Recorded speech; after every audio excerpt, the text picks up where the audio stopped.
11조의 정신, 정의와 긍휼과 믿음. 1. 예수님의 공생애의 의미. 초대교회 태동기를 살아갔던 성도들의 삶 가운데 11조의 구속사적인 의미들이 어떻게 구체화되었는가를 추적하기 전에 먼저 예수님의 공생의 의미를 살펴보겠다. 공생의 첫 사역은 요한복음 2장을 보면 가나의 혼인잔치에서 물을 포도주로 바꾸신 표적이었다. 이것은 그리스도께서 하나님과 인간 사이에 중단되었던 잔치, 곧 하나님과 인간 사이의 연합을 회복시키러 오셨다는 사실을 나타내는 것이다. 요한복음 3장에서 그리스도께서 유대의 종교 지도자 니고데모를 책망하는 장면이 나온다. 이를 통해 온 유대가 하나님을 믿고 있다고 하는 그 믿음은 전혀 잘못된 것이라고 폭로하셨다. 그리고 요한복음 4장에서는 사마리아 여인을 만나셨을 때 율법의 형식만 붙들고 있었던 율법주의적인 종교의 의미를 책망하시면서 이제 자신의 때로부터는 영과 진리로 드리는 예배가 시작될 것임을 선포하셨다. 복음서를 보면 이처럼 예수 그리스도께서는 자신의 사역이 구약에서 약속하신 구원과 회복의 성취라는 구속사의 연속성 가운데 이루어지는 것이라는 사실을 분명하게 나타내심과 동시에 그 진정한 내용과 의미가 무엇인지를 말과 행동으로 정확하게 가르치시고 보여주셨던 것이다. 2. 이것도 행하고 저것도 버리지 말라. 마태복음 23장. 23절 화 있을진저 외식하는 서기관들과 바리새인들이여 너희가 박하와 회향과 근처의 11조는 들이되 율법에 더 중한 바 정의와 긍휼과 믿음은 버렸도다. 그러나 이것도 행하고 저것도 버리지 말아야 할지니라. 24절 맹인된 인도자여 하루살이는 걸러내고 낙타는 삼키는도다. 누가복음 11장. 42절 화 있을진저 너희 바리새인이여 너희가 박하와 운양과 모든 채소의 11조는 들이되 공의와 하나님께 대한 사랑은 버리는도다. 그러나 이것도 행하고 저것도 버리지 말아야 할지니라. 예수 그리스도께서 성전에 들어가셔서 서기관들과 바리새인들의 패역한 상태를 폭로하시는 가운데 11조에 대해서 언급하신 부분이다. 11조 유효론자들이 예수 그리스도께서 서기관들과 바리새인들의 율법주의적인 종교 행위에 대해서 책망하긴 하셨지만 그래도 분명하게 이것도 행하고 저것도 버리지 말라고 말씀하셨기 때문에 예수 그리스도께서는 신약교회에서도 여전히 11조가 계속되어야 한다고 가르치신 것이다라는 주장을 전개할 때 이 부분을 적극적으로 인용하고 있다.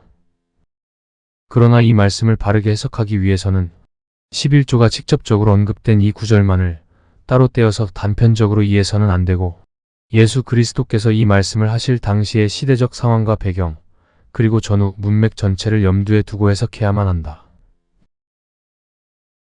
3. 예수 그리스도께서 하신 이 말씀, 이것도 행하고 저것도 버리지 말라는 과연 어떠한 목적과 의도를 가지고 하신 말씀인가? 당시 시대적 상황을 살펴보면 신구약 중간기를 거치는 동안 제사장들과 바리새인들을 비롯한 율법주의자들은 구전 율법인 미시나를 통해서 11조로 바쳐질 대상들에 대해서 아주 세세하게 규정해 놓았다. 첫 번째 11조를 규정한 마하세루트 조항을 보면 땅에서 자라는 식물들 중에서 음식으로 사용될 수 있는 것, 그리고 관상용으로 사용되는 것, 그리고 사육이 가능한 것들은 11조의 대상이 된다고 규정하고 있다. 본래 율법에서 규정한 11조보다 그 범위가 훨씬 넓어졌고 그 대상도 다양해졌다. 예수 그리스도께서 말씀하신 박하, 회향, 근체라는 것들은 바로 이러한 시대적 배경 가운데 11조의 대상이 된 것들을 가리키신 것이다. 여기에 박하와 회향, 근체라고 되어 있는 것들은 유대인들이 식재료 뿐만이 아니라 조미료나 향신료 혹은 약재 용도로도 사용하던 식물들이다. 서기관들이나 바리새인들이 자신의 마당이나 텃밭에서 조금씩 키우던 것들과 그들이 직접 재배하지 않았어도 들에서 거저 얻을 수 있었던 그런 종류의 것들까지도 서기관들이나 바리새인들이 아주 적은 소량의 11조까지도 철저하게 지키고 있었다는 것을 보여준다. 예수님은 그렇게 세세한 11조까지도 철저하게 지키고 있었던 자들을 가리켜서 외식하는 자들이라고 말씀하시고 있다.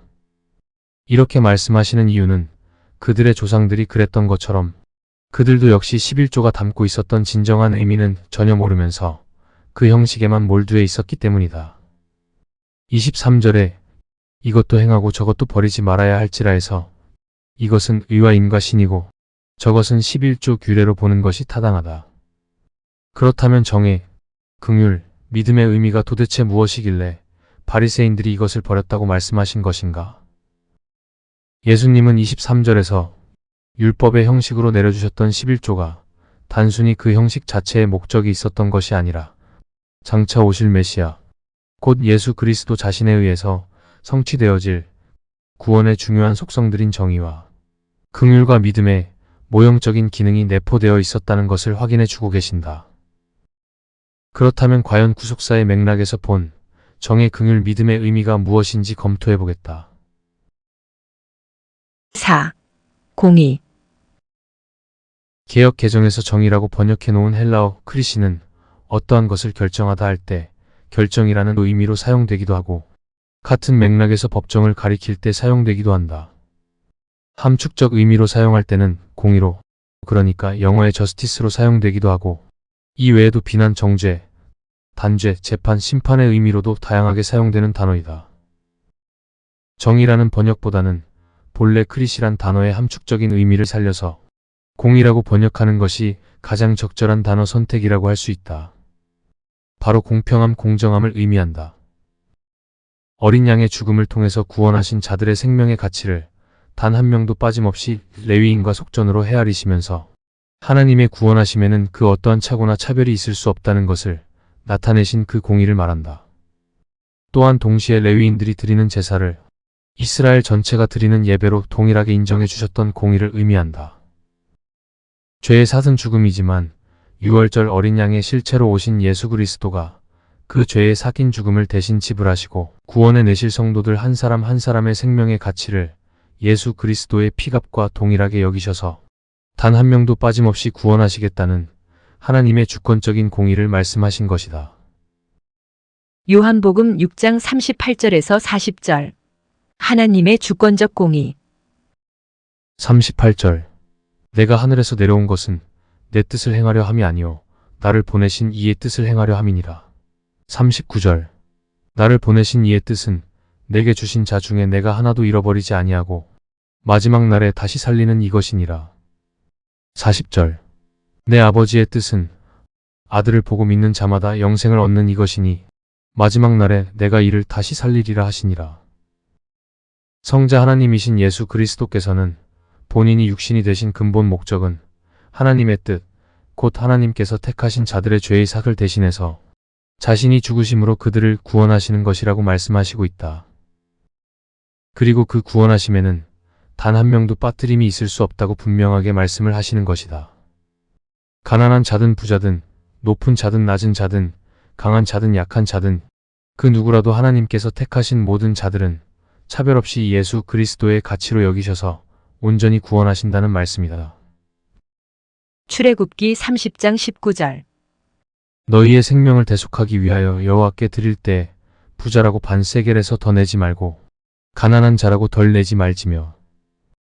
생명의 속전으로 성소의 세겔을 명령하실 때 하신 말씀이 그대로 성취되고 있는 것이다.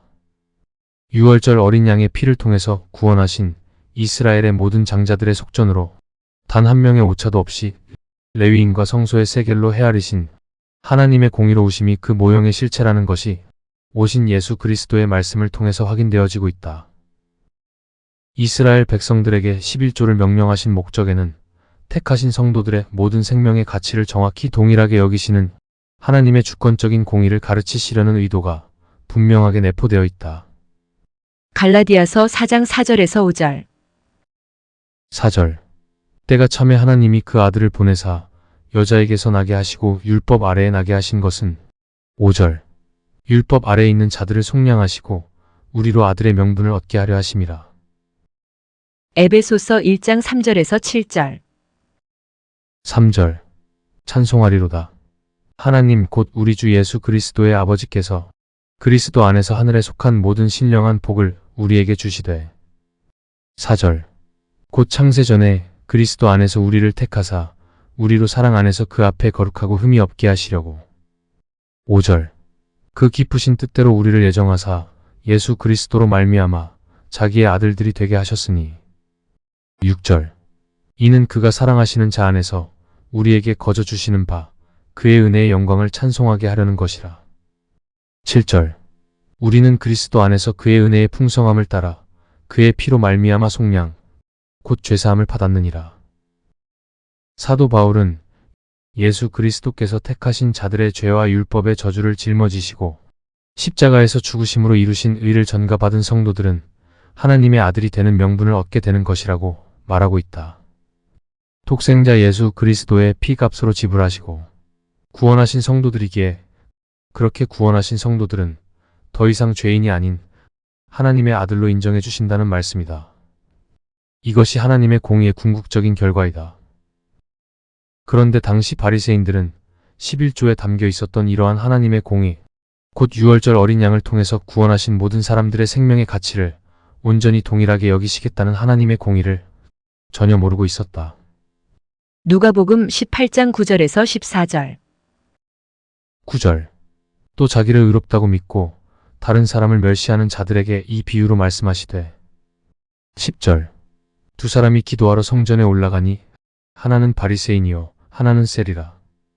11절. 바리새인은 서서 따로 기도하여 이르되 하나님이여 나는 다른 사람들 곧 토색, 불에, 간음을 하는 자들과 같이 아니하고 이 세리와도 같이 아니함을 감사하나이다. 12절. 나는 일해에 2번씩 금식하고 또 소득의 11조를 드리나이다 하고. 13절. 세리는 멀리 서서 감히 눈을 들어 하늘을 쳐다보지도 못하고 다만 가슴을 치며 이르되 하나님이여 불쌍히 여기소서. 나는 죄인이로소이다 하였느니라. 14절. 내가 너희에게 이르노니 이에 저 바리새인이 아니고 이 사람이 의롭다 하심을 받고 그의 집으로 내려갔느니라. 무릇 자기를 높이는 자는 낮아지고 자기를 낮추는 자는 높아지리라 하시니라. 예수 그리스도께서 바리새인들의 영적인 무지와 자기 의로 가득 차 있던 교만을 폭로하시면서 비유를 들어서 설명하는 구절들이다. 바리새인들은 율법을 준수한다고 하고 철저한 11조도 자랑하고 있었지만 정작 그 11조가 담고 있었던 공의에 대해서는 전혀 몰랐기 때문에 자신들 스스로는 고귀한 존재로 여기고 세리와 같은 사람들은 저급한 존재로 취급하고 있었다는 사실을 비유로 말씀하시고 있다. 자신들의 조상이 출애굽할 때 하나님의 심판을 피할 수 있었던 것이 결코 자신들의 의가 아니라 유월절 어린 양의 피에 근거하고 있었다는 사실을 망각하고 그 유월절 어린 양을 통해서 구원하신 모든 사람들의 생명의 가치를 동일하게 여기시는 하나님의 공의를 전혀 몰랐기에 하나님 앞에서 자신의 존재, 가치를 스스로 높이려는 패역한 바리새인들에게 준엄한 경고의 말씀을 하신 것이다. 이처럼 바리새인들은 11조가 담고 있었던 공의, 곧 유월절 어린 양을 통해서 구원하신 생명의 가치를 정확히 동일하게 여기시는 하나님의 공의를 전혀 이해하지 못하고 있었던 것이라고 책망하셨다. 5. 긍휼. 세 번째 용도의 11조에서 고아와 과부, 나그네와 함께 먹도록 하셨던 궁극적인 이유를 긍휼이라는 말을 통해 분명하게 확인해 주셨다. 성경 안에서 나그네, 고아, 과부로 묘사되는 사람들은 죄로 인해서 하나님과 단절되어 근원적으로 의지할 것이 없는 인간의 근본적인 상태를 대표적으로 상징하는 사람들이다. 11조의 세 번째 용도를 통해서 이러한 사람들을 돌아보라고 명령하신 궁극적인 목적은 죄로 인해서 비참한 상태에 놓여있는 인간들을 구원하시려는 하나님의 긍휼이 여기심을 기억하도록 하시기 위한 모형적인 기능이 내포되어 있다. 곧 하나님이 인간을 구원하시려고 하시는 근원에는 인간에 대해 긍휼이 여기심이 있다는 말씀이다. 에베소서 2장 3절에서 5절. 3절. 전에는 우리도 다 그 가운데서 우리 육체의 욕심을 따라 지내며 육체와 마음에 원하는 것을 하여 다른 이들과 같이 본질상 진노의 자녀이었더니. 4절. 긍휼이 풍성하신 하나님이 우리를 사랑하신 그 큰 사랑을 인하여. 5절. 허물로 죽은 우리를 그리스도와 함께 살리셨고 너희는 은혜로 구원을 받은 것이라. 디도서 3장 3절에서 7절. 3절. 우리도 전에는 어리석은 자요, 순종하지 아니한 자요, 속은 자요, 여러 가지 정욕과 행락의 종 노릇한 자요, 악독과 투기를 일삼은 자요, 가증스러운 자요 피차 미워한 자였으나 4절 우리 구주 하나님의 자비와 사람 사랑하심이 나타날 때에 5절 우리를 구원하시되 우리가 행한 바 의로운 행위로 말미암지 아니하고 오직 그의 긍휼하심을 따라 중생의 씻음과 성령의 새롭게 하심으로 하셨나니 6절 우리 구주 예수 그리스도로 말미암아 우리에게 그 성령을 풍성히 부어주사 7절 우리로 그의 은혜를 힘입어 의롭다 하심을 얻어 영생의 소망을 따라 상속자가 되게 하려 하심이라. 사도 바울은 구원받은 성도들도 이전에는 모두 영 죽을 수밖에 없는 죄인들이었지만 예수 그리스도의 대속적 죽으심으로 인해서 살리심을 받았는데 하나님께서 그렇게 죄인들을 구원하시기 위해서 아들까지 내어주신 근원에 바로 하나님의 긍휼이 있었다고 에베소서와 디도서에 기록하고 있다. 바리새인들과 서기관들은 11조에 담겨 있었던 이러한 하나님의 긍휼이 여기심을 전혀 이해하지 못하고 있었다. 바리새인들이나 서기관들 같은 율법주의 종교인들이 하나님의 긍휼이 여기심에 대한 이해가 전혀 없었다는 사실은 이들의 무정함과 무심함에 대해서 폭로하시는 예수 그리스도의 말씀을 통해서 분명하게 드러난다. 마가복음 12장 38절에서 40절. 38절 예수께서 가르치실 때에 이르시되 긴 옷을 입고 다니는 것과 시장에서 문안 받는 것과 39절 회당의 높은 자리와 잔치의 윗자리를 원하는 서기관들을 삼가라. 40절 그들은 과부의 가산을 삼키며 외식으로 길게 기도하는 자니 그 받는 판결이 더욱 중하리라 하시니라. 자신의 조상들이 애굽으로부터 구원받을 수 있었던 것은 오직 하나님의 긍휼이 여기심이 있었기 때문이었다는 사실과 그 하나님의 긍휼이 여기심을 기억하도록 하시기 위해서 11조의 세 번째 용도를 규정하신 것이라는 영적인 이해가 전혀 없었기 때문에 11조를 철저하게 지킨다고 하고 있으면서도 오히려 나그네 고아 과부를 압제하고 있었던 패역한 종교인들에 대한 경고의 말씀이다. 6. 믿음. 하나님께서는 절기에 사용할 두 번째 11조를 통해서 삶의 전 과정이 수고로울지라도 결국 그 수고로움의 결과로 온 이스라엘의 하나님 앞에 함께 모여서 기쁨의 잔치를 벌이게 될 것을 기대하는 믿음을 가지도록 하셨다. 언약의 성취로 오신 예수 그리스도께서 중단되었던 가나의 혼인잔치를 회복시키는 일을 첫 표적으로 나타내시고 그 사역의 마지막 만찬에서는 떡과 포도주로 새 언약을 제정하신 것으로 두 번째 11조가 담고 있었던 모형적인 기능이 실체화되었다. 그것을 통하여 택하신 백성들이 장차 다시 오실 예수 그리스도와 연합하여 영원한 잔치에 참여하게 될 것이라는 믿음을 가지도록 격려하셨던 것이다. 유대의 종교 지도자들은 11조가 예표하고 있었던 예수 그리스도와 그분을 통해서 완성될 구원에 대한 그 어떠한 이해도 가지고 있지 못했었기 때문에 예수 그리스도께서는 그러한 유대인들의 불신앙과 영적인 무지를 책망하시고 11조가 바로 그 믿음을 예표하고 있었다는 것을 분명하게 확인해 주신 것이다. 요한계시록 19장 7절에서 9절. 7절 우리가 즐거워하고 크게 기뻐하며 그에게 영광을 돌리세. 어린 양의 혼인 기약이 이르렀고 그의 아내가 자신을 준비하였으므로. 8절 그에게 빛나고 깨끗한 세마포 옷을 입도록 허락하셨으니 이 세마포 옷은 성도들의 옳은 행실이로다 하더라. 9절 천사가 내게 말하기를 기록하라. 어린 양의 혼인 잔치에 청함을 받은 자들은 복이 있도다 하고 또 내게 말하되 이것은 하나님의 참되신 말씀이라 하기로. 예수 그리스도를 통해서 구원받은 성도들이 누리게 될 영원한 찬치에 대한 소망은 예수 그리스도의 말씀만으로 그치지 않고 신약 성경 가운데 가장 마지막에 쓰여진 요한계시록에서 예수 그리스도와 함께 하나님 앞에서 연합되어 질 기쁨의 잔치로 다시 한번 묘사되고 있다. 택함 받은 성도들이 장차 신랑 되시는 예수 그리스도의 성결한 신부가 되어서 영광스러운 혼인 잔치를 누리게 될 것을 격려해주고 있는 것이다. 우리가 막연하게 형이상학적인 개념으로만 이해하고 있었던 믿음이라는 것을 성도들이 최종적으로 누리게 될 영광의 잔치를 소망하는 믿음으로 보다 더 구체화시켜 주시고 있다. 두 번째 11조에는 바로 이 혼인 잔치를 믿음으로 고대할 수 있도록 하시기 위한 모형적인 기능이 내포되어 있다. 바리새인들은 11조가 담고 있었던 이러한 믿음의 의미를 전혀 몰랐기 때문에 자신들 스스로가 자신들을 특별한 존재로 여기면서 다른 사람들을 판단하고 정죄했다. 마태복음 9장 10절에서 13절. 10절.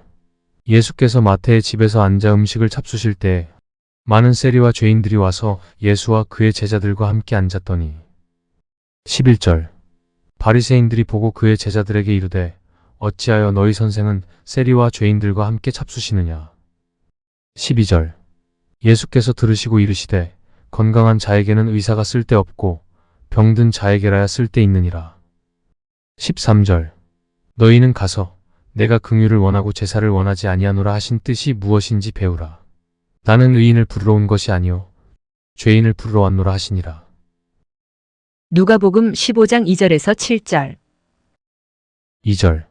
바리새인과 서기관들이 수군거려 이르되 이 사람이 죄인을 영접하고 음식을 같이 먹는다 하더라. 3절. 예수께서 그들에게 이 비유로 이르시되 4절. 너희 중에 어떤 사람이 양 100마리가 있는데 그 중에 하나를 잃으면 99마리를 들에 두고 그 잃은 것을 찾아내기까지 찾아다니지 아니하겠느냐. 5절. 또 찾아낸즉 즐거워 어깨에 메고. 6절. 집에 와서 그 벗과 이웃을 불러 모으고 말하되 나와 함께 즐기자. 나의 잃은 양을 찾아내었노라 하리라. 7절. 내가 너희에게 이르노니 이와 같이 죄인 한 사람이 회개하면 하늘에서는 회개할 것 없는 의인 99으로 말미암아 기뻐하는 것보다 더하리라. 바리새인들이 예수 그리스도와 함께 식사자리에 참여한 사람들을 주저함 없이 죄인으로 판단을 해버려 자신들은 결코 그들과 같지 않다는 영적인 교만과 무지를 극명하게 드러낸 장면이다. 예수 그리스도께서는 비유를 들어서 설명하시면서 자신의 사역은 본래 자신의 소유였었던 잃어버린 양을 찾는 일이라고 말씀하셨다. 이 말씀은 영원한 혼인잔치에 참여할 신부들을 찾고 계시다는 말씀을 하신 것이다. 하지만 서기관들과 바리새인들은 예수 그리스도께서 찾고 계시는 바로 그 사람들과 자신들을 분리하면서 자신들은 결코 그들과 연합할 수 없다고 스스로 선언하였다. 결국 예수 그리스도께서 서기관들과 바리새인들이 버렸다고 말씀하신 믿음이란 장차 최종적인 혼인잔치에서 구원받은 성도들이 함께 연합될 것을 소망하는 바로 그 믿음을 버렸다고 말씀하신 것이다.